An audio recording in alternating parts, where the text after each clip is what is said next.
Boa noite, colegas da advocacia, amigos e amigas do Facebook aqui de Fortaleza, do estado do Ceará, de todo o Brasil. Estamos hoje aqui recebendo com muito prazer, com muita satisfação, o nosso colega, Dr. Silvio Vieira. Boa noite, Dr. Silvio. Boa noite, meu amigo Luiz Antônio. É uma honra estar aqui com você, como eu acabei de falar, tem muita gente arrependida de você de ser o presidente da OAB, viu? Olha, isso já me faz ganhar a manhã, a tarde e a noite. Eu fiquei tão emocionado com a sua visita que esqueci até de colocar o paletó. Você está tirando o seu, fique à vontade. Exatamente, para a gente ficar igual, porque senão... Doutor Silvio Vieira. Doutor Silvio, quantos anos de advocacia? 22 anos. 22 anos. Doutor Silvio Vieira é advogado formado pela Universidade Federal do Ceará. Universidade Federal do Ceará. Qual é a turma? 96. Turma de 96. Eu sou da turma de 95, mas da Unifor. Fomos contemporâneos. Fomos contemporâneos de luta. OAB número 10.000? 11.147. Porque é um pouquinho depois. Você é... Os cabelos brancos nos deixam mais experiente que eu. Realmente um pouquinho mais experiente na vida, mas na advocacia você é um aço. Está aqui. Obrigado. Uma água para a gente molhar aqui a garganta. E brindar esse momento.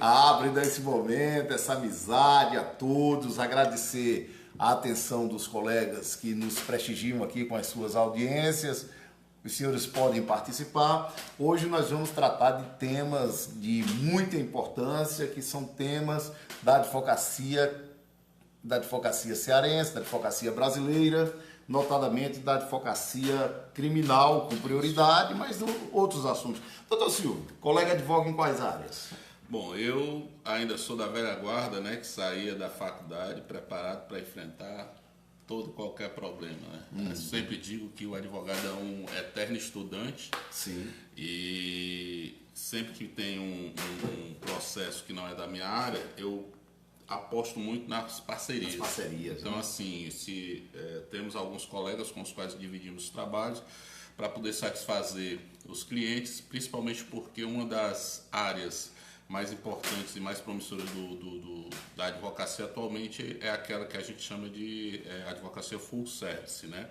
Que busca dar ao cliente resultado, solução para qualquer tipo de problema. Então, assim, mas é claro e evidentemente que assim como você, que é uma das pessoas que é referência no júri hoje no estado do Ceará, a gente também tem se destacado um pouquinho em algumas decisões aí, tem logrado êxito na área penal. E é como eu sempre digo, a área penal é a minha diversão, meu amor, minha paixão. E a gente se dedica às outras áreas também porque eu sou um curioso. Eu sempre falo que é bacana nós advogados temos a primazia, né? Ao lado dos médicos, do pessoal da área de medicina, a gente cuida acho que do que há de mais importante para o ser humano. Depois da vida e da saúde. Da saúde, que é a liberdade e o patrimônio, né? O patrimônio, né? Então eu tenho muito orgulho de ser advogado, não tenho simpatia por outras funções, mas assim, respeito muito. Eu acho que depois de um certo tempo a gente tem que ter a humildade de reconhecer que o jurista, ele é um homem pau para toda obra, né? Então ele tem que estar consciente da sua missão e se for necessário atuar em qualquer outra área, eu acho que a gente sempre tem que pensar que advogado, promotor, desembargador, juiz, magistrado, defensor, são todos juristas, né? E é nessa área que eu adoro, que eu gosto de atuar. Agora, doutor Silvio, meu nobre colega, Silvio Vieira, né? Da época que terminamos a faculdade para cá, né? Porque nós terminamos e começamos logo a advogar. Foi. Então, são muitas as mudanças em termos de legislação, de tecnologia, Isso. a forma da gente advogar, a forma de você recepcionar os seus clientes, porque daquela época nós não tínhamos computadores, não tínhamos telefone celular, não tínhamos essa beleza que é fazer uma transmissão ao vivo, gravar um vídeo. Então as coisas mudaram e o advogado, naturalmente, os processos eram todos físicos, no né? papel. No papel. Então os advogados, como todas as outras profissões, mas estamos falando aqui da nossa, é evidente que a gente enfrentou aí uma evolução muito grande. Né? Olha, nós pertencemos talvez à geração de profissionais do direito mais abençoada que tem, eu vou lhe dizer por quê. Antes da gente, Sim. Era máquina de escrever e livro cheio de poeira. Era. E telefone com fio. E telefone com fio que para você comprar o StarTAC, você passava 2 anos pagando a linha. Era. O cabo que tinha um celular do tamanho do tijolo era o top, era o rico. Uma rapadura. Ave Maria. Quando eu comprei o meu, passei 2 anos pagando, primeiro meu, mas Ave Maria. Naquela época a turma não roubava o celular porque era pesado demais para correr. Levar, né? Mas assim, aí nossa geração, acho que de 90 para frente, nós tivemos a oportunidade de ver essa transição dessa grande evolução da tecnologia contribuindo para que o nosso trabalho fosse gerenciado de forma mais célere. Sim. Infelizmente, a burocracia do Poder Judiciário não acompanhou, certo? Essa evolução e não conseguiu, ainda hoje não consegue, né? Apesar da digitalização dos processos. Apesar da digitalização dos processos. Mas isso é um contrassenso, né, doutor Silvio? Mas entenda, não adianta você ter uma Ferrari e ter um caba inabilitado para dirigir.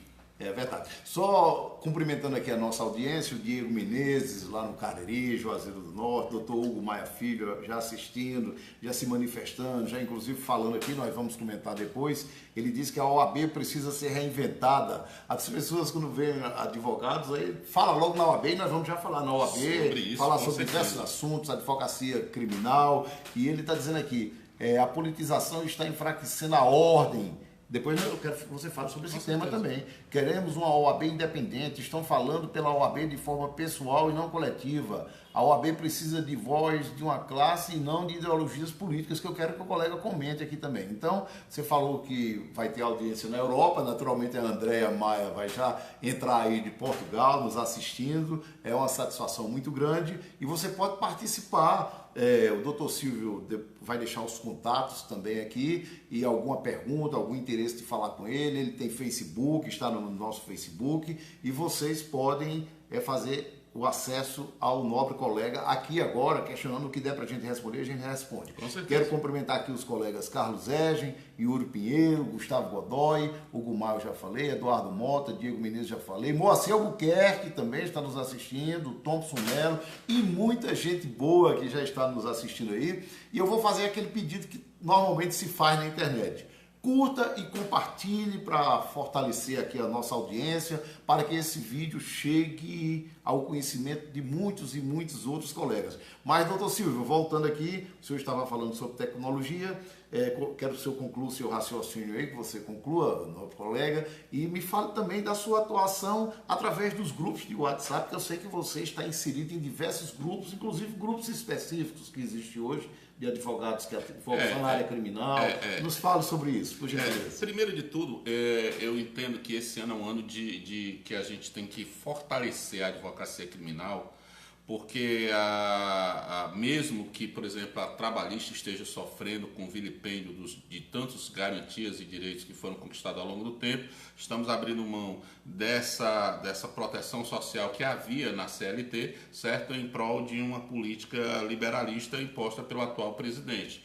Ele tem a razão dele, eu acredito que em alguns pontos realmente ele tem razão, mas há um vilipêndio claro, né, da advocacia trabalhista. Do outro ponto de vista, a advocacia civil em outras esferas, ela acaba sendo punida pela procrastinação do feito, né? A gente não, aquele inciso 78 do artigo 5º da Constituição que diz que a todos é garantido a rápida tramitação dos processos, sejam eles jurídicos ou administrativos, é uma falácia, né? Nunca foi posto em efetiva ação. Então, o que acontece?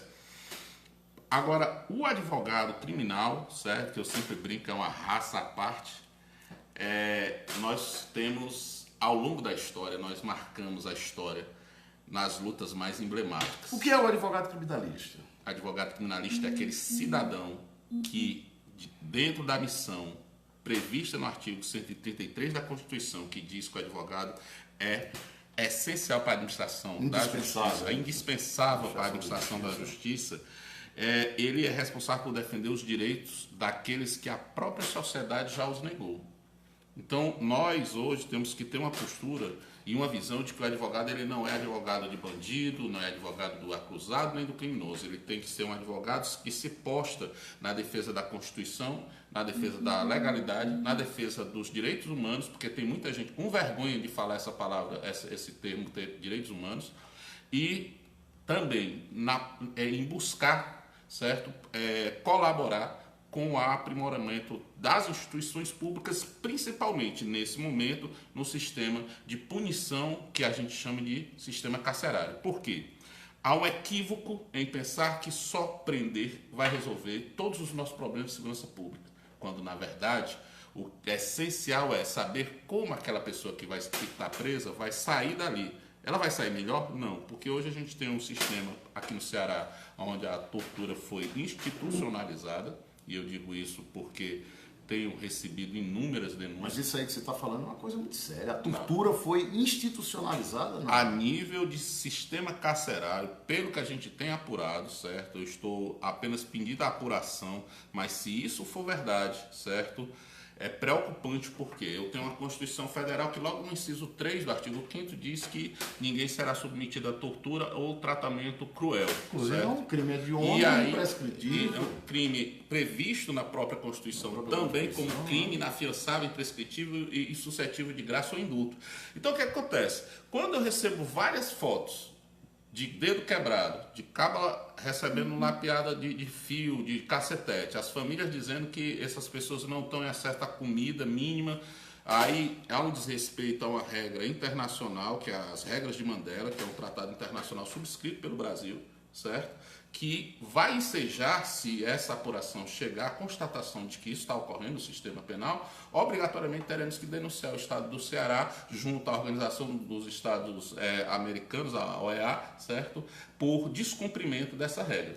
Me diga uma coisa, esta denúncia, porque inclusive eu vi uma grande movimentação que aconteceu agora na Ordem dos Advogados, nós vamos falar sobre tudo, fique à vontade. A OAB, ela está ciente desta denúncia tão séria, primeira tão grave representação feita por esse humilde advogado e mais 48 advogados que subscreveram a peça. E quero agradecer aqui pessoas que nos ajudaram. O doutor Alexandre Salles da Anacrim é um guerreiro. Alexandre Bastos Salles. Alexandre Bastos Salles. Eu mando aqui um forte abraço. É um guerreiro, é um cara que tem se colocado à frente dessa situação. A doutora Vânia Castelo Branco é uma articuladora excepcional, uma grande profissional.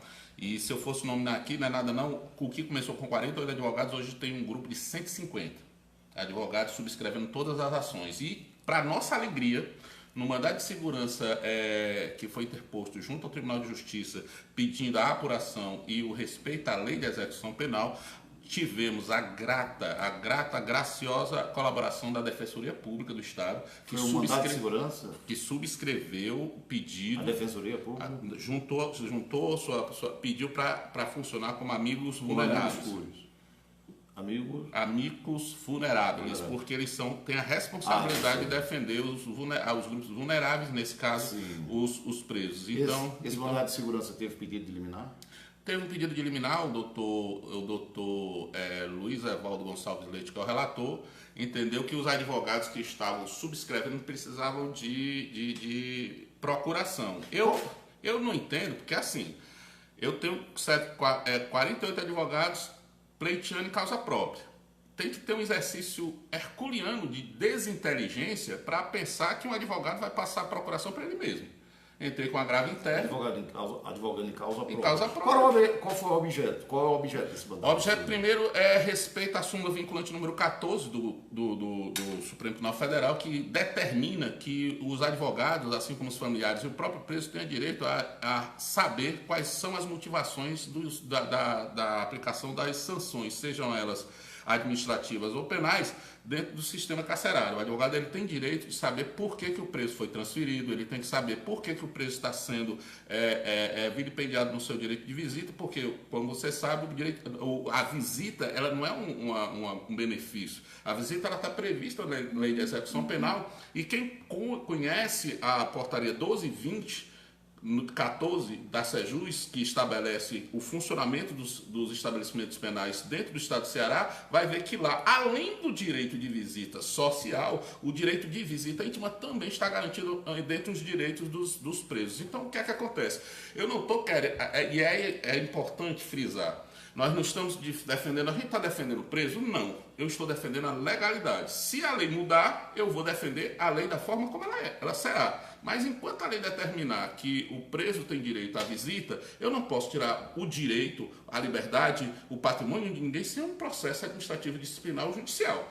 Quando eu vejo um secretário chegando aqui com carta branca, certo? Através de, segundo consta, não sei se é verdade, mas me disseram que houve um acordo entre o executivo e o judiciário para dar carta branca no combate ao crime organizado dentro dos presídios. Mas isso é uma coisa muito séria também, um acordo entre dois poderes institucionais. Mas aí você tem que entender que o antigo presidente O antigo presidente de onde? Do Tribunal de Justiça. Sim. Foi guindado ao posto de desembargador no nosso querido Quinto Constitucional da OAB. Ele era advogado do Banco do Brasil, e acredito que a convivência com o Executivo ela ultrapassou aquele limite que determina que os poderes são independentes e harmônicos entre si. A harmonia não quer dizer submissão. A função do Poder Judiciário é a fiscalização da aplicação da lei. Jamais pode haver um acordo entre Executivo e Judiciário que fira a legalidade. Então o objeto do mandado de segurança foi foi a determinação do respeito à súmula vinculante número 14 do Supremo Tribunal Federal, certo? E a súmula 56 diz que ninguém poderá ser submetido a uma situação mais grave do que está previsto na sentença. E o que é que acontece? Os presos provisórios, ou os presos no regime semiaberto, já não estavam no regime semiaberto. Estava no papel, mas tiravam a cadeia junto com o pessoal do fechado. Estavam tirando o semiaberto no fechado. E nessa circunstância, quando você desativa todas as unidades de cadeias públicas do interior e acumula dentro de um sistema penal que já estava interditado, o doutor Bessa, que sempre foi um corregedor muito independente, muito valente, certo? Estava de férias, certo? E quando esse cidadão chegou, ele desativou todas as cadeias e colocou no espaço onde já estava a população ultrapassando em 150% a capacidade prevista em desobediência ao artigo 150% em todas as unidades da região metropolitana. E o Dr. Bessi, no dia 12 de novembro de 2018, ele interditou qualquer tipo de transferência para essas unidades por conta de que ele, naquele momento, via que colocar mais gente dentro desse sistema já sucateado seria um ato de desumanidade, de desrespeito à dignidade humana, que é um preceito fundamental do artigo 1º, inciso 3 da Constituição Federal. Então, ele, muito acertadamente, interditou. O que foi que aconteceu? Ele estava de férias, foi feita uma autorização pelo presidente do Tribunal de Justiça, segundo me informaram, certo? Para que fosse feito. E o que foi que aconteceu? Aí você coloca todas essas unidades do interior nesse sistema já convalido. E hoje tem unidade que está passando 230% da sua capacidade. Aí a gente tem a portaria 1220, volta a falar nela, de 2014 da SEJUS, que no seu artigo 6º, parágrafo 1º, afirma que as unidades não poderão ultrapassar a capacidade projetada para aquela unidade. Ou seja, se a unidade, por exemplo, CPPL, tem a capacidade física dela de 900 presos, ela hoje tem 2.500. Você imagine que só isso, por si só, já vai de encontro às regras de Mandela e vai de encontro à lei de execução penal e vai de encontro à própria portaria 1220/2014 da SEJUS, que estabelece normas que não pode ultrapassar essa capacidade física. Aí eu tenho um corregedor que estava passando a chuva, que ele assina e diz assim, não, eu autorizo a unidade tal a passar de 900 para 3.000. Me diga, uma canetada dessa vai aumentar o espaço da sua casa? Não. O cabo vai pegar, o juiz vai dizer assim, ó, o Luiz, aquela festa maravilhosa do seu aniversário que teve aqui, você tinha capacidade para ter 100 pessoas. Mas aí o juiz, não, gostei da festa, peraí ainda. Vou tacar a caneta aqui, agora a festa vai ter capacidade para 500 pessoas. Onde é que tu ia se virar? No meio da rua. O mandado de segurança foi distribuído para qual juiz? O doutor Luiz Evaldo, e tem um mandado de segurança também, porque assim, cada matéria a gente fez em situações diferentes. Então existe um mandado de segurança junto ao corregedor doutor César Belmino, certo? Por sinal, um juiz extremamente competente. Doutor César Belmino, eu sou fã dele. Veio lá de Maracanãú, eu também, eu admiro muito. Até pela sua humildade, né? Pela sua competência. E ele é um cara muito ponderado. Pelo trato com a advocacia, o respeito às nossas prerrogativas, a sua educação, a sua simplicidade. A sua simplicidade é fantástica. E são juízes que a gente tem um elevado respeito. Vai ser desembargador bem jovem. Deus permita. Aí foi distribuído um para ele? O mandado de segurança a ele foi requisitando o restabelecimento das visitas até que se fundamente, certo, qual é até que se fundamente qual é o motivo da punição coletiva. Como o secretário determinou. Existe um mandado de segurança junto ao Tribunal de Justiça que está com o doutor Evaldo. Nesse existe a participação direta da Defensoria Pública, a quem eu agradeço aqui o núcleo, o NUDEP, certo? O NUDEP é o núcleo de Defensoria dos Egressos do Sistema Prisional, salvo engano, a sigla. Eu pergunto, embora eu esteja sabendo de alguns detalhes, mas porque tem alguns colegas que estão nessa área e muita gente do povo que assiste também. Por isso que eu estou aqui. Você, além do excelente advogado, é o excepcional comunicador. É por isso que eu estou confiando na sua qualidade. Tá bom. Vou pedir só um parênteses a você. Parece que tem aqui uma participação aqui do Lima Lima. Está entrando Michel, aqui. E aí, doutor Luiz? Fique à vontade. Boa noite, Lima. Está saindo, é o Michel. O meu nome é Michel Lima também. Michel Lima, que prazer, que satisfação. Muito obrigado pela participação. Muito bom que você esteja aqui participando conosco, Michel.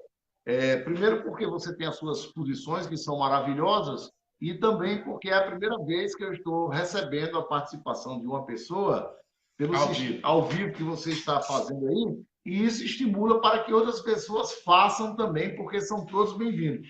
Por favor, Michel, fique à vontade. O áudio está saindo legal, é mais para fazer um teste mesmo. Está saindo legal. Está saindo legal. Está saindo legal? A minha imagem não está muito boa aí, né? Não, mas está boa sim. Minha imagem está boa sim. Você está parecendo um piloto de avião, viu? Pois é, legal. Esse mecanismo agora aqui, a pessoa pode participar. Agora eu só não sei se pode ser mais de um ou duas. E ficou dividido aí a tela, né? Exatamente. Mas muito boa aqui a sua participação e eu quero que você dê alguma opinião sobre o tema que nós estamos discutindo ou sobre outro tema que você quiser e quero que você participe sempre. Você avise lá no grupo agora, se você puder aí, avise no grupo Cidadania e Direito que nós estamos fazendo uma live no momento que eu já mandei um link para lá, já. Já mandou? Mandei um link lá para o pessoal. Nós, de cabelo branco, a gente tem que se acostumar com essas coisas, entendeu? Sou um matuto para essas coisas, por isso que eu lhe pedi do meu amigo Luiz Antônio. O assunto é interessante, né? Mas tem alguns arranjos, como o colega falou aí, né? Ele segue o arranjo jurídico que está vigente, mas tem coisas questionáveis aí, né? Mas é aquilo, né? A gente está nesse modelo, então algumas coisas a gente tem que seguir, né? Sobre essa questão aí do direito do preso e tudo mais, mas tem muitas coisas questionáveis aí. Até porque esses últimos acontecimentos aí, a gente viu aí que tinha muita gente com vários privilégios aí dentro dos presídios, né? Principalmente esses líderes aí do narcotráfico. Aí é que tá. Esse é o grande defeito da interpretação da lei de forma, como é que eu posso dizer, seletiva. Primeiro de tudo, Isso eu estou nada usando o senso comum, né, das pessoas. não, Que mas que as entenda, pessoas olha, observam. Mas pode isso é continuar aí. resultado de uma mas isso é resultado de uma cultura. Você pode prestar atenção que toda vida que tem um assunto interessante para a mídia, que dá ibope, que a imprensa pode usufruir disso, ela começa a criar suas verdades. Na questão de Brumadinho, você viu que só se fala nisso. Aí agora a questão Uhum.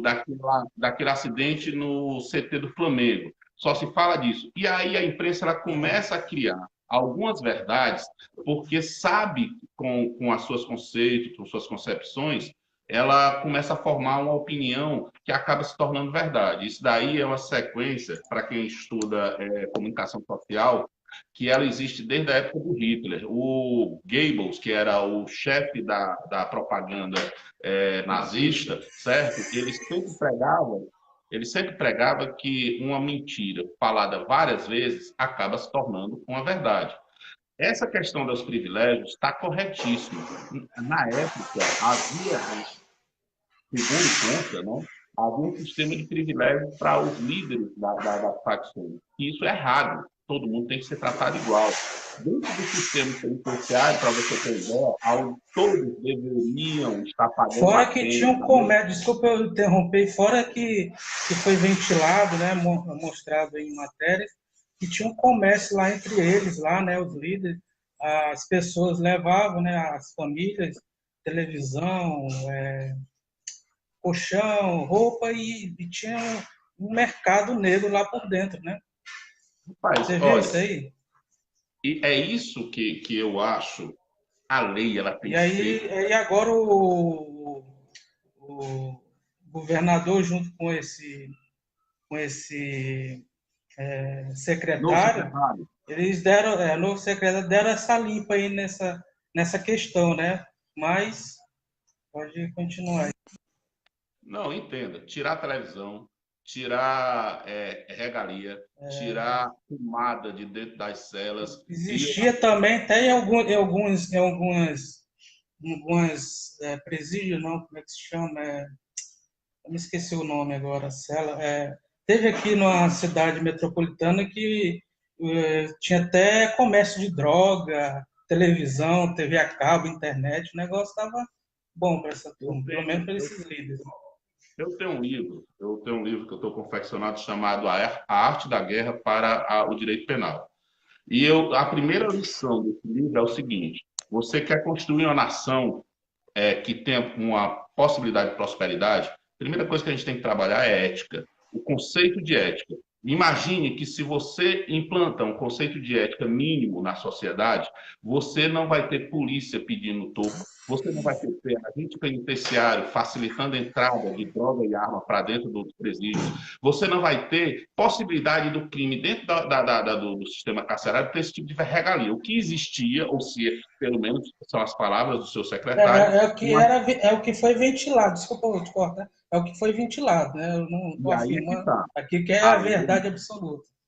né? Exatamente. Eu não gosto de dizer que é uma verdade absoluta, porque em direito, às vezes, uma certeza plena, quando você encontra o outro lado, que a gente chama por defesa contraditória, essa certeza plena deixa de ser certeza plena e passa a ser uma dúvida. Então, nesse caso específico, você está coberto de razão. Regalia nenhuma. Agora, quando você sai do limite de tirar as regalias e ultrapassa o limite, e aí passa a vilipendiar a dignidade, bater no dedo do cara, quebrar dedo. Teve um que morreu por falta de tratamento médico porque pediu insulina, disseram que era frescura dele e ele morreu por falta de insulina. O outro Isso morreu. aí eu discordo Então, o que, totalmente que de acontece? violência. Devemos tratar o preso com severidade, mas severidade não é abuso. E aí é que está. Diante de certas coisas que estão acontecendo, preocupados com isso, porque a coisa começa dentro da cadeia, mas você viu há poucos dias um grupo de policiais dando chicotada numa mulher no meio da rua e depois soltou ela. Então, se ela não estava fazendo nada de ilegal ao ponto de ser presa, por que ela foi solta? Tudo bem, ok. Eu vou só pedir aqui ao Michel, se tiver alguma pergunta específica para fazer para o Silvio, doutor Silvio, que faça, porque tem outras pessoas também, Michel, querendo participar. Você deu aí uma aula muito Tá. boa aí, e tem outras pessoas pedindo aqui também para participar. Você tem alguma pergunta a É mais só para fazer para o clicar, doutor viu? Silvio? Viu, Luiz? A minha participação era mais para testar esse mecanismo aqui, mas Excelente, muito valeu, eu vou obrigado. sair. É só clicar aí num. Tem tipo um bonequinho verde, e parece Sim. que vai um sinal para você aí e você convida. Ah, tá Ok? ótimo. Você Beleza, aí teria mais um alguma abraço para pergunta para vocês. fazer para o doutor Silvio? Não, não, tá tranquilo. Eu vou acompanhar aqui o vídeo Ok. de vocês, tá certo? Um Michel, abraço. Michel, obrigado pela participação e eu acho que foi ótima a sua participação aqui. Tá de parabéns. Exatamente. Bem, então, continuando aqui, houve deferimento da liminar? Não, até agora o doutor César pediu informações à autoridade. O doutor Luiz Evaldo entende que não há representação. Os colegas todos assinaram a procuração em favor deles mesmos, porque são coisas, eu estou aprendendo agora. Todo mundo está advogando em causa própria, né? Fazer o Agora quê, não né? precisa Paciência. disso. Aí, assim, eu sou da época em que tinha um jargão que dizia: dá-me os fatos que eu te darei o direito. E eu acho que, diante da circunstância constitucional que diz que a prisão ilegal será imediatamente relaxada pela autoridade judiciária, se a gente fazer uma analogia ou aumentar essa dimensão, certo? A prestação jurisdicional ela deve ser feita não vendo a pessoa, mas vendo o direito. Então, assim, se eu vejo o vilipêndio a uma ordem constitucional já atribuída, independente de procuração ou não, o que eu tenho que me preocupar é em defender a Constituição. Mas cada um tem sua opinião, respeito, e a nossa função de advogado é recorrer. Então, estou entrando com agravo interno, mas estou muito satisfeito porque, mais uma vez, ratifico. A intervenção da Defensoria Pública acaba essa questão, porque a Defensoria Pública constitucionalmente tem o direito de interpor a ação Independente de da procuração. procuração. Né? Então, ao invés de atrapalhar, ele foi nos fortalecer, porque se eu tenho orgulho, se tem uma entidade da qual eu tenho orgulho, é a nossa Defensoria Pública, porque se você for ver, as melhores jurisprudências do Supremo Tribunal Federal, elas foram produzidas a partir de interposição de alguns pedidos da Defensoria Pública. Ok, doutor Silvio, nós ainda temos aqui um tempinho, né? As pessoas estão aqui participando e eu tenho muitas perguntas para fazer para o colega aqui, inclusive questões do âmbito da violência, na visão do advogado criminalista, e naturalmente você tem outros detalhes para nos falar também, até da sua viagem essa semana em Brasília, quando o nobre colega irá até o Supremo Tribunal Federal. Mas antes de entrarmos nesse detalhe, eu lhe pergunto, estamos vendo aí a atuação desses 50 advogados que o colega falou, naturalmente que isso é um grupo muito maior, porque tem aqueles colegas que querem participar, que estão no interior do estado e até por uma questão de acessibilidade não consegue ter uma participação como gostaria de ter. Então eu pergunto, como tem sido a posição da OAB nesta nova gestão em face da luta dos colegas criminalistas neste ano? Olha, eu não sei o que está acontecendo no âmago, a nível de OAB. Foi feita uma plenária, dia 21, essa conclamada pela Anacrim, que tem o nosso amigo Alexandre Salles Bastos como presidente estadual, certo? Ele convocou essa, inclusive foi confeccionado com uma carta sobre essa plenária, certo? Eu, inclusive, juntei essa carta na reclamação número 33263 do STF, que está com o relator, o doutor Roberto Barroso, aguardando ele despachar a liminar, que determina a anulação da ordem de proibição de visitas, certo? A ordem, nesse caso, a gente requer liminarmente, primeiro, o retorno das visitas, certo? Das famílias, porque isso tem atrapalhado muitos advogados. Você imagina um advogado que o cara foi transferido de Viçosa, do Ceará, para cá, para a região metropolitana. Eu encontrei um coitado de um advogado lá que fazia 3 dias que ele estava procurando preso e não encontrava. Dia 7 eu voltei de Portugal, dia 7. Eu vi o pandemônio. Na CPPL1 tinha advogado que chegava 8 horas da manhã, saía 10 horas da noite, porque ele não conseguia falar com seus presos. Ainda essa semana, 2 colegas nossas chegaram 8 horas da manhã na CPPL3, houve uma recusa do 01, que eles chamam da FIP. Esse cidadão disse que elas não iriam ver os seus constituintes. Foi necessária a intervenção do Navarro e da OAB, foram lá. Quando o pessoal saiu, eles estavam tão vilipendiados, ou seja, estavam tão quebrados, tão lesionados, que foi necessário conduzi-los até a delegacia, salvo engano, do Eusébio. Foi feito o boletim de ocorrência, eles foram submetidos a exame de corpo de delito que constatou as lesões e foi aberto o procedimento para apurar crime de tortura e abuso de autoridade. Mas no caso do mandado de segurança, a OAB, ela não, a exemplo da Defensoria Pública, olha, não... A primeira instituição que eu entrei com pedido foi a OAB. Só que eu sou um homem de ação, eu não sou um homem de passivo, meu pavio é bem curtinho. Então, assim, dei entrada no dia 7 ainda, dia 10. Falou que era um pedido de urgência. Pedido de urgência. Fui para a plenária, marquei, eu acho que 2, 3 vezes com o presidente por questões de outras atividades, como acompanhar a posse do cargo do pessoal da subseção não sei da onde, eu disse, não, doutor, eu acho que o senhor tem que fazer a sua função de presidente e eu vou fazer a minha de advogado. Então, peticionei, certo? Eu recebi uma resposta pela DataGed de que o meu pedido foi encaminhado para a Comissão de Direitos Humanos, certo? Mas, efetivamente, se você me perguntar, a OAB fez alguma coisa, eu não sei. Atualmente, quem é o presidente da Comissão de Direitos Humanos? Doutora Ruth. A doutora Ruth. Doutor Silvio, eu vou aqui na condição, inclusive, de advogado e de militante também no direito criminal, mas a título de esclarecimento, aqui dentro do nosso espírito democrático, fazer algumas perguntas. Naturalmente, eu sei quais são as respostas e tenho os meus pontos de vista também, e posso ser perguntado e questionado, fique à vontade. Mas esse é um tema que interessa a muita gente, né? Nós começamos o mês de janeiro aqui no estado do Ceará sobre uma situação de ataques. Uma situação de ataques à sociedade, coisa que mexeu conosco, e o Ceará foi destaque para todo o Brasil diante do que aconteceu, né?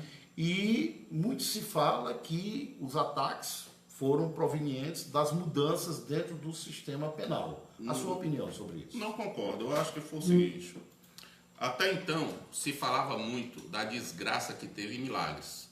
O estado do Ceará foi o primeiro estado que saiu na frente tentando utilizar snipers. E essa questão do A tragédia de Milagres é aquele assalto do banco. Aquele assalto do banco que morreram 6 inocentes. 6 inocentes, que eram reféns. Eram reféns. Até então, o que você tinha eram ataques de facção contra facção. Comando Vermelho, ia numa área da GDE e vice-versa, certo? Não havia ataques no sentido que a gente teve a partir de 3 de janeiro. Sim. E tudo isso se inicia como? O secretário assume o cargo e diz a seguinte falácia na imprensa, certo?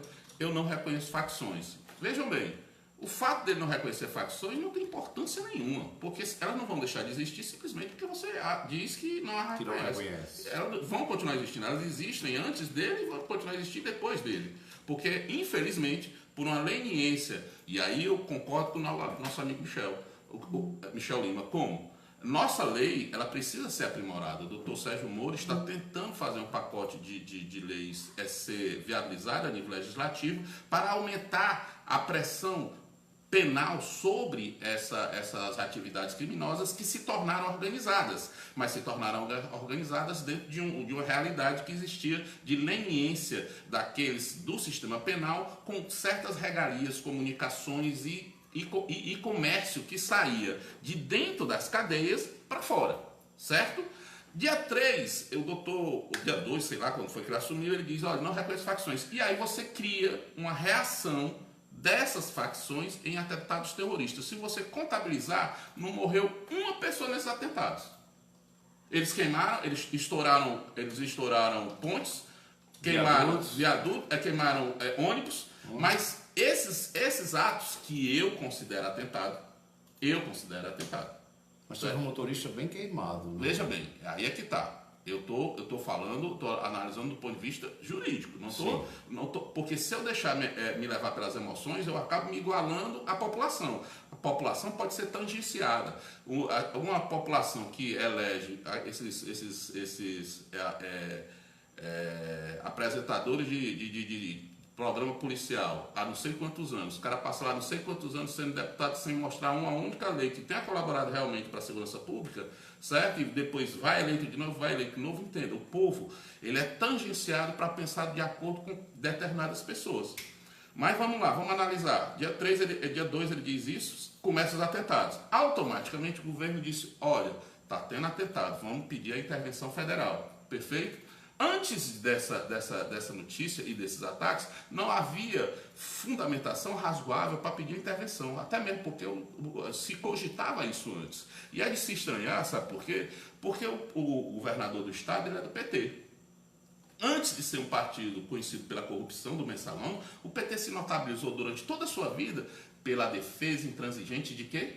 Dos direitos humanos. Toda a confusão que tinha, quem era que estava lá? Defender direitos humanos, era o PT. Ainda há um resto dessa história no PSOL e nos partidos PCdoB e tudo. Mas nós optamos por ir para o embate. Entenda bem, aí começa essa confusão. Ele maltrata, ou ele determina, vamos lá, vamos passar um panos quentes aqui. Ele trata os presos com mais rigidez. Vamos falar nesse sentido. Sim. Diminuiu o essencial, porque o essencial do crime é dinheiro. Não adianta você pode enterrar os presos. Enquanto fora da estrutura da carcerária tiver bilhões sendo comercializados a nível de armas, a nível de drogas, e Fortaleza está nesse inferno todo, e é bom que a população saiba, certo? Porque hoje Fortaleza, junto com o Rio Grande do Norte, é a posição geográfica mais... De proximidade com a Europa. Com a Europa e meio caminho para onde? Para os Estados Unidos, que é o maior mercado consumidor de drogas.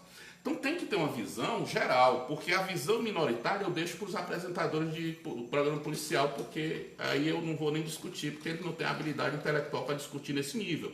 Mas vamos tratar do assunto do ponto de vista jurídico. Você é um dos mais respeitados advogados do Estado e eu entendo que eu tenho que trazer a questão técnica. Então ele cria um factoide que gera uma reação dessas facções. Tá certo, tá errado? Tá todo mundo errado. Homem público, ele faz, ele não comenta. Um homem público, ele toma uma atitude e não precisa fazer propaganda. E aí ele traz a intervenção autorizada pelo Sérgio Moro por conta dos ataques, mas esses ataques iniciam a partir de um confronto dele na mídia com as facções. Não é isso? Até então eu não tinha atentados contra a sociedade, eu tinha atentados de uma facção contra a outra. A minha preocupação com essa atitude, as facções, você viu que o índice de homicídios diminuiu. Teve dias que... Desastrosamente. Teve dia que ninguém foi assassinado. Amigo, toda vida que vai ter uma tempestade, existe um período de bonança. Esse pacto de não agressão das facções que ele misturou dentro das unidades é muito perigoso. Porque o livro de Sun Tzu, que fala da arte da guerra, uma das grandes lições de Sun Tzu é que dividir para conquistar. O que é que o Estado está fazendo? Estamos juntando todo mundo. Aí tem um pacto de não agressão entre essas facções. Lá dentro da cadeia é uma coisa. Agora me diga uma coisa, o resultado aqui fora, se esse povo resolve se unir, certo? Passar por cima por conta desse momento de dificuldade, nós vamos ter um exército de quantas pessoas para ter que enfrentar? Porque só preso tem 28 mil. Mas os ataques comprovaram que para cada pessoa presa, pelo menos tem 5 aqui fora disposto a ganhar dinheiro e fazer merda. Doutor Silvio, Lava Jato, qual a sua opinião? Eu acho que é uma guinada na história da política brasileira. Eu estou fazendo uns estudos na área de compliance, que é o compliance, ele é uma área do direito penal que visa digamos, a prevenção de ações entre o particular nas suas relações com os entes públicos diminuindo a possibilidade dos riscos de atos de corrupção. Isso é fruto da Lava Jato. A Lei 12.846, que é a lei da empresa limpa ou lei da anticorrupção. Isso para a gente é essencial, por quê? Porque desde 1979 que os Estados Unidos têm uma lei que é a FCPA, que regula as relações das empresas dos Estados Unidos em países fora dos limites dos Estados Unidos, certo? Então, numa tradução, digamos, livre, seria lei anticorrupção, lei de proteção anticorrupção contra agentes americanos no estrangeiro. E ela regula, inclusive, o mercado de ações. Pra você ter uma ideia, recentemente, por essa lei, a Volkswagen ela foi punida, certo, em 16 bilhões de dólares por conta de um carrinho chamado Jetta, que lá foi descoberto, certo, que o carro tinha um índice de emissão de poluentes superior ao previsto e por uma situação que envolvia questões De direito ambiental. E também de não conformidade da atuação da empresa, certo? Ela foi punida substancialmente. Direito ambiental e consumidor. A Siemens, aqui no Brasil, quando se envolveu naquele problema do metrô de São Paulo, também foi punida por essa lei. Então, quando você tem a 12.846, é um fruto extraordinário. Então o colega é a favor da Lava Jato. Eu sou extremamente a favor da Lava Jato, porém, e aí vamos lá. Não posso pegar algo tão bom, certo, e estragar. Sim. Como assim? Quem conhece a história da Operação Mãos Limpas, da qual o colega Sérgio Moro é fã e se inspirou nela para trazer a Lava Jato, sabe que os exageros cometidos na Operação Mãos Limpas foram a determinação do seu insucesso. Posteriormente, isso acabou virando contra os bons, certo? E quem mora na Itália sabe que acabou em nada por conta dos exageros. Veja bem, nós que somos advogados sabemos do superempoderamento que o Ministério Público teve ao longo do tempo e a partir do mensalão, principalmente, a ação penal 470 do STF. E aí hoje é uma dificuldade muito grande, porque quantas vezes você entra com um pedido de 20 laudas de direito? Aí o juiz diz assim, vista ao Ministério Público. Aí o Ministério Público não concorda, faz uma lauda. Aí eu concordo com o Ministério Público. É muito perigoso isso. Porque você, como advogado, você é um Davi. Sabe por quê? Porque você defende o indivíduo. Você está ao lado do mais fraco. E aí o que é que acontece? Digamos no direito penal, ou no direito tributário, ou no direito administrativo. O que é que acontece? Você está do lado do indivíduo e você tem o vade-mecum, a lei, a Constituição, seu instrumento de trabalho. Não é isso? A partir do momento que eu pego e vou enfrentar, vamos lá para o direito penal, que é a minha área, a polícia que prende, o delegado que autua em flagrante, o promotor que denuncia, o juiz que julga, o desembargador, o ministro, todo esse gigante funciona para punir o indivíduo. E você, advogado, só tem a lei.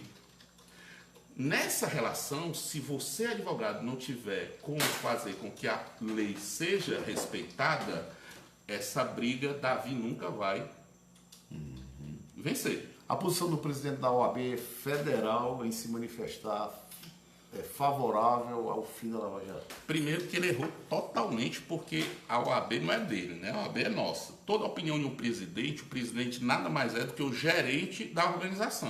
Se ele é eleito, ele é apenas um mero representante da classe. Antes de abrir a boca, ele tem que perguntar para a classe se a classe concorda com a opinião dele. A opinião dele, pessoal, não tem nada a ver com a presidência. Então, antes de falar uma bobagem dessa, certo? Eu acredito que ele deveria primeiro ter respeitado a coletividade dos advogados, que eu tenho certeza que na sua grande maioria concordam com muita coisa da Lava Jato. O que eu não concordo é com os exageros e porque, através da Lava Jato, hoje o Poder Judiciário, principalmente o Supremo Tribunal Federal, deixou de ser aplicador da lei e exercer o que está previsto no artigo 102 da Constituição, que é ser guardião da Constituição, e passou a ser legislador constitucional. E isso me preocupa.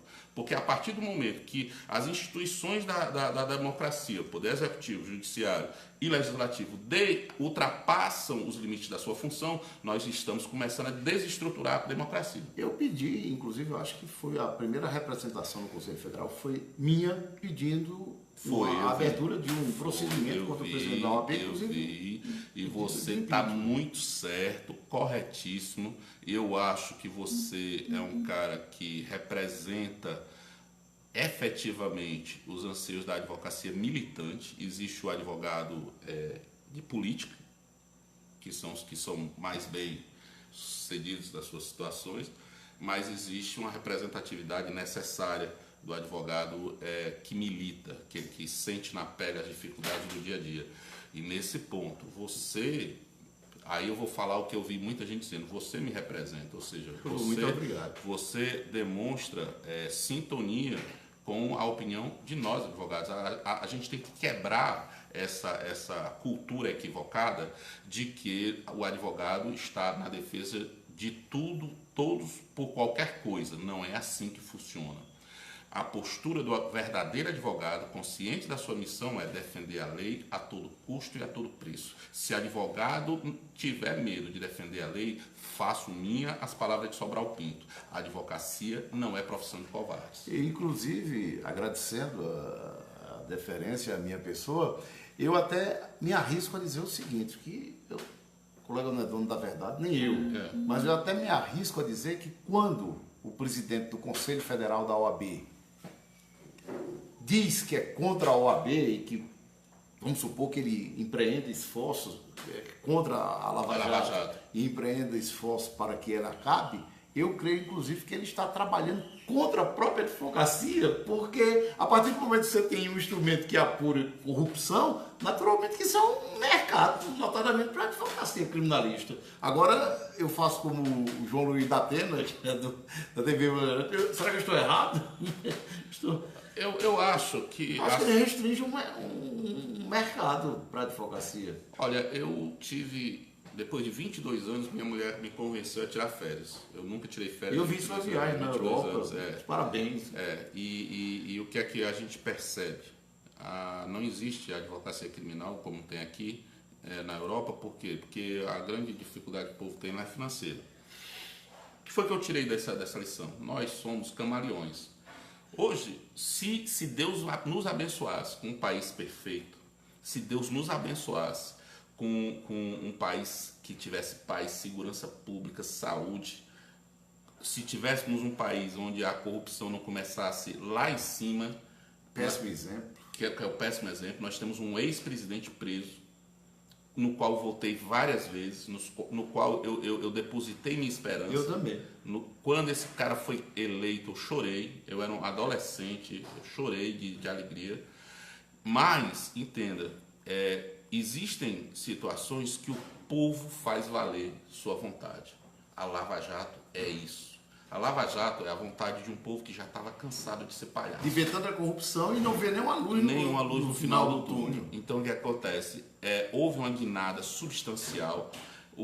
A eleição do presidente Bolsonaro é uma demonstração da força que as mídias possuem e a força que o povo exerce quando ele tem a capacidade de ter informação, certo? Ele vai para cima. E essa questão que você está fazendo aqui, compartilhando conhecimento, compartilhando esse bate-papo, é o que vai determinar o futuro. Por que eu não apareço em mídia?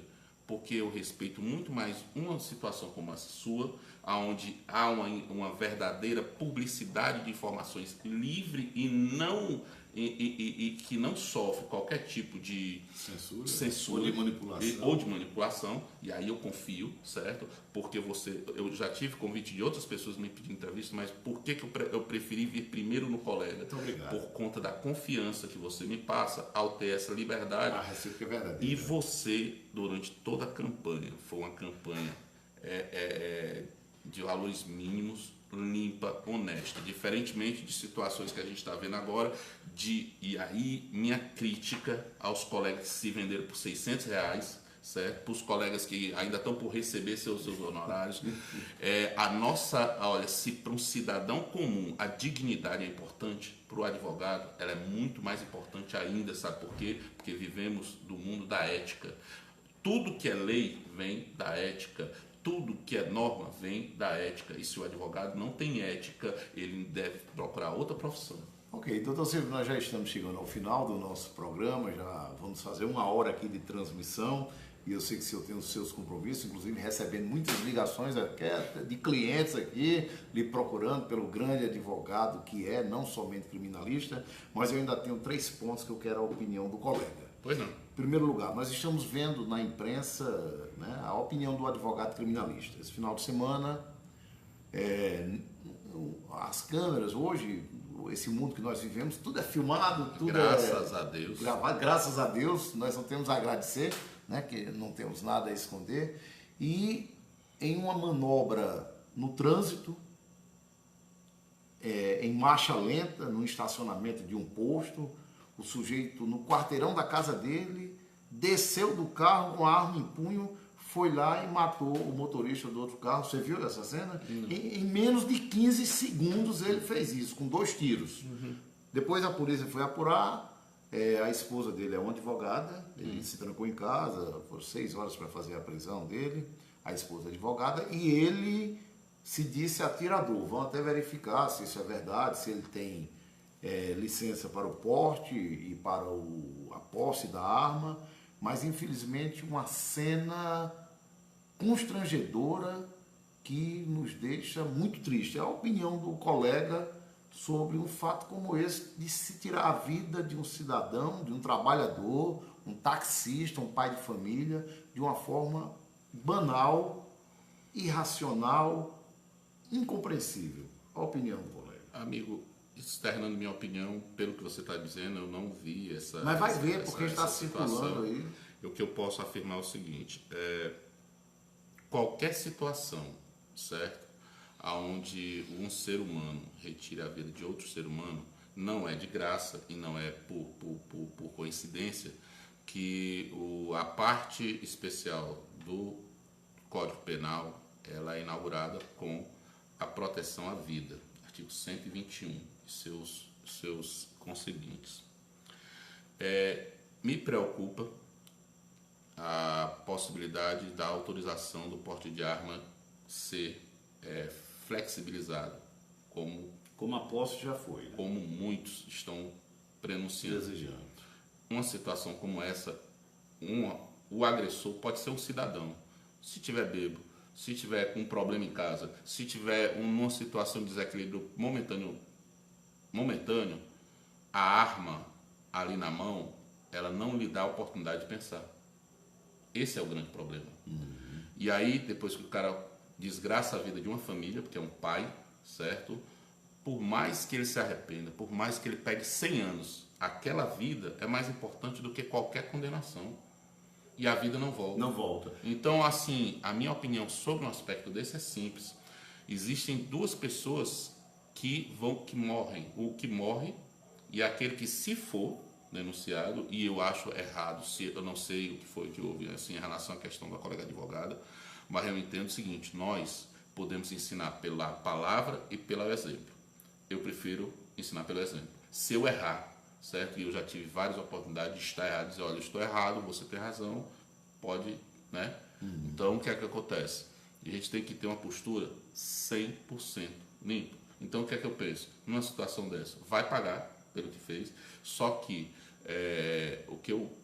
isso nos diz muito, nos dá um aviso, assim como a história do sniper, que foi uma desgraça porque 6 inocentes morreram, certo? Da mesma forma, uma situação dessa nos adverte de que arma não é brinquedo, tem que estar preparado para usar. Mas foi muito boa a sua resposta, e eu vou fazer agora a segunda pergunta, porque a segunda pergunta se refere à morte praticada por um vigilante do supermercado Extra. O colega tomou conhecimento, né? Circulou também em nível nacional, e naquele momento o vigilante foi e matou o suposto desafeto, delinquente, agressor, não importa, naquele momento, de uma forma muito pior do que se fosse com a pistola, porque ele matou de forma cruel, por sufocamento, torturando, e o que é mais grave, recebendo ali o alerta das pessoas que ele estava matando a pessoa e ele não viu. Aí eu lhe pergunto, o que está acontecendo com as pessoas? O que esse caso especificamente do supermercado Extra, inclusive onde houve manifestações durante o final de semana? É bom porque lembrar aí não teve arma. É bom lembrar que é o mesmo supermercado que mandaram expulsar o coitado do cachorro e o vigilante foi lá e matou o cachorro com muita pancada. Olha, qualquer atividade de segurança pública, assim como a nossa, de advogado, ela prescinde de um preparo, não só técnico, mas psicológico muito grande. Você tem que entender que há um incentivo institucional para que qualquer força de segurança possa agir de uma forma que as pessoas não entendem que tem que seguir a lei. Você vai se recordar de uma história que disseram do vice-presidente Pedro Aleixo, quando acho que o general Dutra chegou para ele para assinar Essa é a história. o ato institucional número 5. Ele olhou assim e disse: doutor, o senhor tem certeza que quer que a gente assine esse negócio? Aí o senhor está duvidando de mim, presidente, seu presidente dos que... Não, doutor. É porque aqui está dando muito poder para a polícia. Então o que acontece? Eu não estou preocupado com o senhor nem com o problema é o guarda da esquina. O problema é o guarda da esquina. Entenda. A partir do presidente, ele está empoderando todas as forças de segurança pública. E um segurança de um estabelecimento, ele não está estudando, mas ele acha que ali dentro daquele espaço ele é a lei. Perfeito? Porque ele está ali para pôr a ordem naquele ambiente. Isso é uma demonstração do mau uso do poder, certo? Nas mãos erradas. Poder só se... como Abraham Lincoln dizia, né? Você quer conhecer uma pessoa, dê poder a ele. Esse cidadão, inclusive, ele nem poderia ser vigia, porque ele já tinha uma condenação por agressão à mulher, certo? Então, faltou fiscalização ou da empresa ou da Polícia Federal, que é responsável de fiscalizar a atuação dos vigilantes, certo? E nesse ponto é importante a gente ver que estamos caminhando a passos largos, certo? Para um estado de exceção. Eu estou indo amanhã a Brasília e vou aproveitar a viagem, vou visitar nossos 3 senadores, Tasso, que é um cara que eu tenho um grande respeito e um relacionamento muito, muito salutar, doutor Cid e doutor Eduardo, para levar um pedido de tramitação mais célere do projeto de lei que criminaliza, certo, qualquer ofensa às prerrogativas do advogado, com base no artigo 7º do nosso estatuto. Por quê? Você, um cara lutador, ou eu, que vai para o meio da rua e vê uma situação dessa e vai intervir, corre o risco de ser destratado. E, diferentemente do juiz, do promotor que está no gabinete, o advogado está na rua, na delegacia, está numa situação dessa, que se tivesse um advogado lá para intervir, talvez esse cara não tivesse morrido. Está entendendo como é? E nessa situação nós temos que ter uma proteção legal. Você sabe dizer qual seria a sua reação lá dentro do eixo? Meu amigo, eu tenho um pavio curto. Na realidade, o advogado ia ficar do lado, porque na realidade Você ia tirar o cara? Eu ia à força, eu ia intervir, porque não me importa o que foi que o cara fez. O problema é que numa situação de risco dessa, infelizmente, você tem que ter alguém para dar um basta. Eu sou o cara mais calmo do mundo. Ninguém tem licença para matar. Aí a minha preocupação com essa história de sniper, sabe por quê? Vamos lá. O cara tá ali armado com um fuzil. Artigo 16 da Lei 10.826 de 2003. O que é porte ilegal de arma de uso restrito. Perfeito? Pena 5 a 8 anos de prisão. Ok? Mas aí se você botar para um juiz, o juiz no máximo vai prender o cara. O sniper diz, pronto. Artigo 16, eu estou aqui e a pena é de morte. Você bota o poder na mão do sniper mais do que um juiz tem. O governador do Rio fez isso. Aí é que está o problema. Mas a situação é tão séria que muita gente aprovou. Mas aí é que está, entende? É a questão da cultura. De tanto eu falar uma coisa, é agradável ao ouvido da sociedade qualquer coisa nesse sentido, porque nós estamos com medo. E diz a filosofia oriental, certo, que o pior orientador do ser humano é o medo. O pior orientador da sabedoria é o medo. Doutor Silvio, para concluir, hoje nós temos um Supremo Tribunal Federal muito questionado pela sociedade civil, onde os ministros eles são indicados pelo presidente da República. E eu tenho um pensamento meu particular, que eu defendo como cidadão, como advogado, de que o critério de acesso dos ministros por indicação política, o presidente da República indica um ministro que vai julgá-lo futuramente. Está completamente equivocado. Eu defendo concurso público para ministro ou uma outra forma que venha dos tribunais superiores, por critérios que devam ser criados, e inclusive que existe uma limitação no tempo do ministro, para evitar que o ministro seja indicado pelo presidente da República e passe lá 20 anos como ministro do Supremo, quando tem tanta gente capacitada que deveria ter o direito de chegar àquela corte. E até mesmo porque eu não consigo entender como é que um juiz de primeiro grau, junto com o promotor de justiça, os magistrados de uma forma geral, sejam da justiça estadual ou da justiça federal, eles têm que fazer um concurso de provas e títulos para chegar à situação, à condição de magistrado, e o ministro da mais alta corte do país só precisa ser indicado pelo presidente da República. Qual a sua opinião sobre isso, sobre esse critério de acesso dos ministros? Olha, eu tenho estudado, principalmente porque eu vejo que a eleição pelo quinto constitucional, que começa nos tribunais, certo? Sim. Ela sempre é uma indicação que desponta nos interesses do mandatário do executivo. Sim, o que é lamentável também. Eu já presenciei tanto o quinto constitucional do Ministério Público quanto o quinto constitucional da OAB, e dificilmente você vê o cara que é mais bem votado pela classe, que é um desejo da classe, ser o guindado ao posto. Né? E aí você cria uma situação você quebra a independência necessária do Poder Judiciário.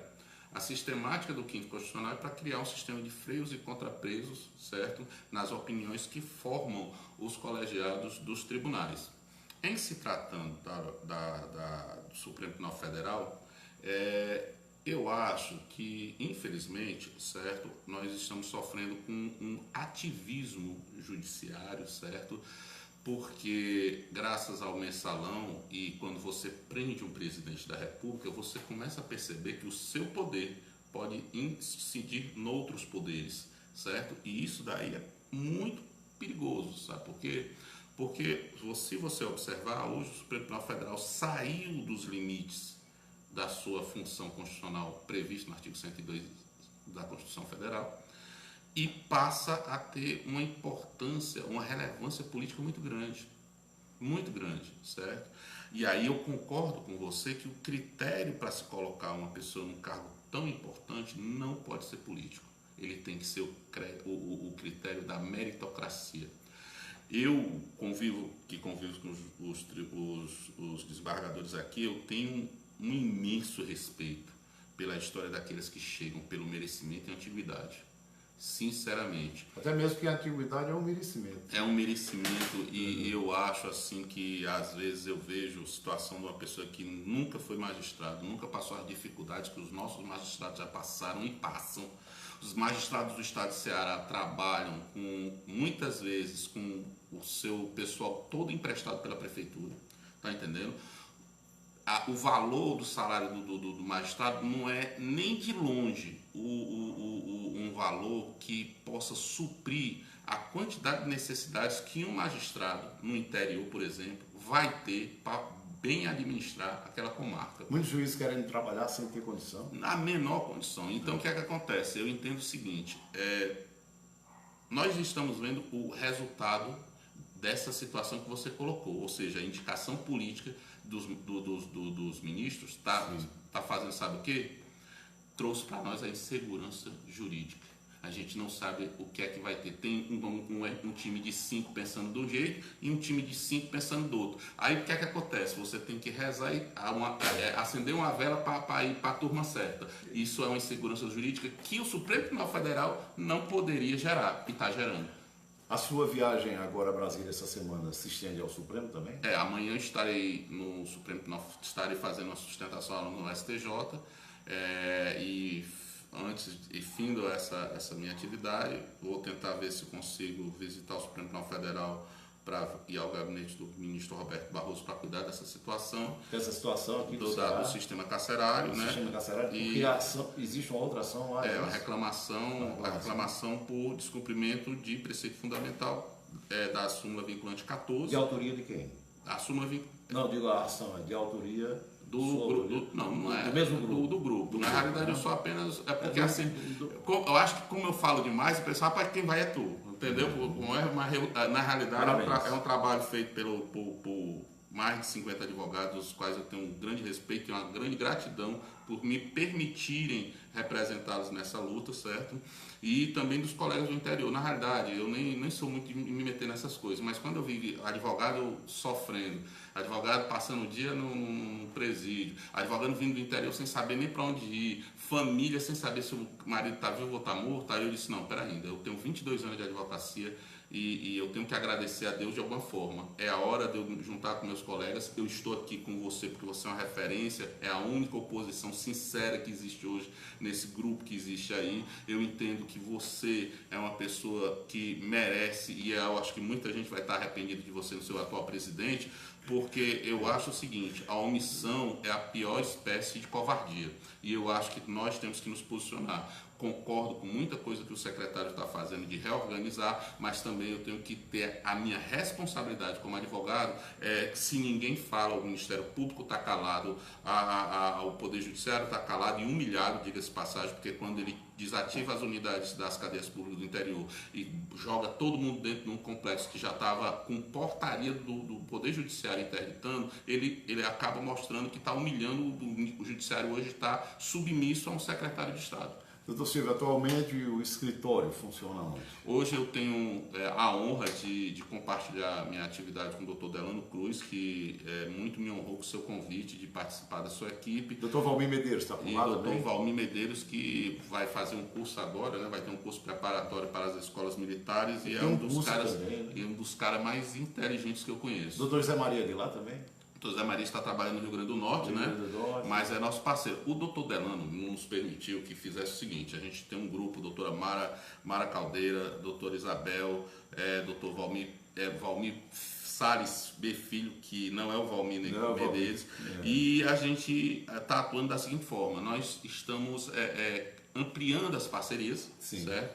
E a ideia da gente é que tem um grupo que tem uma dedicação para a produção intelectual, jurídica e doutrinária, certo? E a gente faça ramificações em parcerias no estado todo e no Brasil todo, para que a gente possa dar a essas pessoas, principalmente os advogados em início de carreira, como se fosse um coaching jurídico, ou seja, a gente ajudar os colegas, certo? E evidentemente, fortalecer o nome do escritório. Eu tenho 2 vídeos aqui na minha conta do YouTube que eu fiz lá na casa do colega Delano Cruz. Foi até um dia de domingo. Gostaria de fazer o convite a ele, extensivo aos colegas do escritório, para que venham aqui para a gente conversar sobre... Doutor Delano, além da gratidão, eu tenho um orgulho muito grande, que é uma pessoa corretíssima, um homem que tem uma postura respeitável, que eu admiro, e é muito bom trabalhar com ele, porque ele me deixa bem à vontade. Ele também ganha com a sua presença lá. Qual é o endereço do escritório? Avenida Santos Dumont, 1687, no 10º andar, sala 10, 1008, 1009 e 1010. Qual é o prédio? É o prédio Santos Dumont Center, ele fica esquina com o Rui Barbosa, e agora nós temos a parceria do São Luís bem pertinho. No Rui Barbosa com Santos Dumont. É Santos Dumont Center lá. Santos Dumont com Rui Barbosa. Rui Barbosa. Fica praticamente em frente àquele estacionamento do McDonald's. Eu sei. Pertinho da Praça Luiza Távora, né? Que é dos artesanatos. E aí nós estamos visando aí algumas parcerias, e inclusive eu estou até aproveitando seu espaço, que é maravilhoso, muita gente vendo, convidar os colegas a participarem do Instituto Cearense de Advocacia e Ciência Criminal. Não é uma associação, o Instituto visa a promover o estudo da ciência criminal e as ciências correlatas. Então a minha ideia já estamos encaminhando para a ESA um pedido para a cada mês a gente ter um encontro com advogados mais experientes e advogados recém-formados, para que a gente possa ter uma consciência coletiva e uma formação jurídica, técnico-jurídica, que possa permitir que o advogado tenha condições de rebater uma jurisprudência cearense hoje, que está colocando em prática o que a gente chama de direito penal do inimigo, que está equivocada. O encarceramento em massa só veio fortalecer as facções. Então, assim, o aumento do poderio desse povo, porque você imagina, nós não temos nem pena de morte, nem prisão perpétua. Então, o preso que entra, ele vai sair. Aí, o que as facções fazem? Aquele preso que é dos crimes pequenos, ele já entra no time, veste camisa, como eles dizem, e quando o cara sai, ele pode ter entrado independente e ele sai dependente, ele sai ligado a uma facção. Então, o encarceramento em massa está produzindo um exército que um monstro que está trazendo, o monstro só apresentou a ponta do iceberg nesses atentados. Entendeu? Então, nós temos que repensar a dinâmica do encarceramento, mas antes de tudo, a gente tem que ter o cuidado de respeitar a lei. Ok. Doutor Silvio Vieira Da Silva. da Silva, eu lhe vejo no Facebook, né? O senhor está no Com Facebook, no WhatsApp. Exato, e a nossa luta é essa. Pessoas Ok. como você, como eu, que são sinceras, o espaço correto é o Facebook. Ok, então suas considerações finais para que eu possa fazer aqui os meus agradecimentos. Não, eu só quero agradecer a Deus a oportunidade de estar aqui com você, agradecer as amizades que ao longo desses 22 anos conseguimos construir, pessoas como você, Vamos ampliá-las. como o Almeidinha, nosso querido Pérola Negra dos tribunais. O Mardônio Almeida. Eu hoje agradeço a Deus todo dia essa maravilhosa oportunidade de vida que Ele me deu. Ele fala muito em você, gosta muito de você. As ações que eu tenho tomado recentemente são apenas uma forma de agradecer, porque se Jesus Cristo resolveu ser crucificado no meio de dois ladrões, quem sou eu para apontar o dedo, seja para quem for? Quando ele olha para o lado e diz, olha, tu pediu perdão e se arrependeu dos teus pecados, então ainda hoje tu vai estar no paraíso comigo. Foi o primeiro cara que entrou no céu junto com Jesus, foi um ladrão. Não estou dizendo que todo ladrão é santo, mas eu estou dizendo que Jesus nos dá uma lição de que é o seguinte: ninguém é poderoso bastante que ele não possa derrubar, e nem ninguém é humilde, ralo, como hoje eu ouvi de um desembargador, o lixo da sociedade, que não possa ser elevado. Então, nesse caso, a minha função é apenas ser instrumento da vontade de uma força maior. Se nós estamos aqui, eu sei da sua história, eu sei da minha, nós não somos filhos de nenhuma família abastada, nós estamos aqui porque conseguimos conquistar o nosso sucesso pelo nosso merecimento, certo?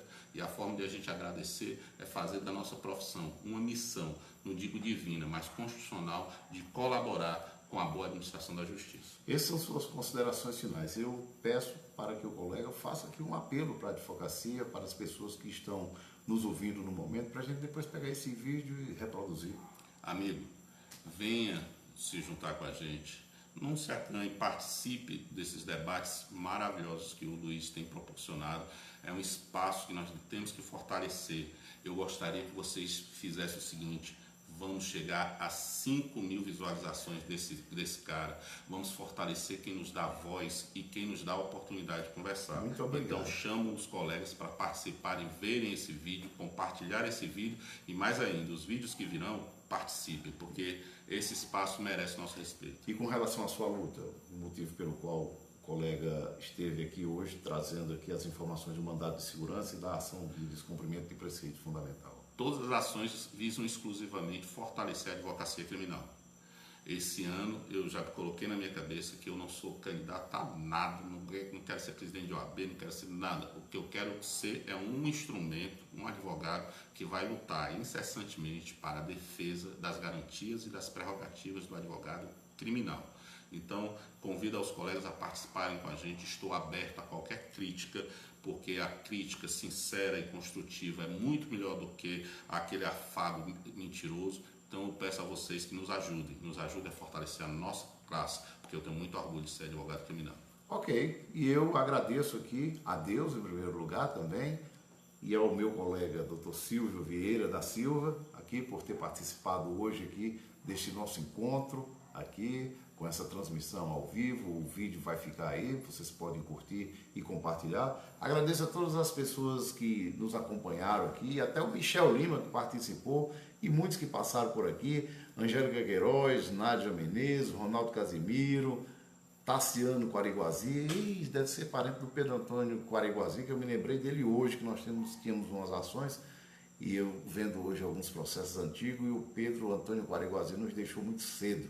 Alexandre Carvalho, Flávio Shoa, João Paulo Aguiar, Regina Miranda, boa noite, Francisco Otávio Miranda Bezerra, foi presidente da ordem. Francisco Otávio Márcio, tem umas piadas que eu não posso perder no Facebook, um dos melhores Facebook que tem, é o do Otávio. E uma pessoa maravilhosa, professor Chico Otávio, José Irineu Pontes Martins, Heleno Damasceno, Carlos Nagério, Paulo Diniz, César Martins, Daniel Ramos, Claudion Machado. Claudion Machado é procurador do município.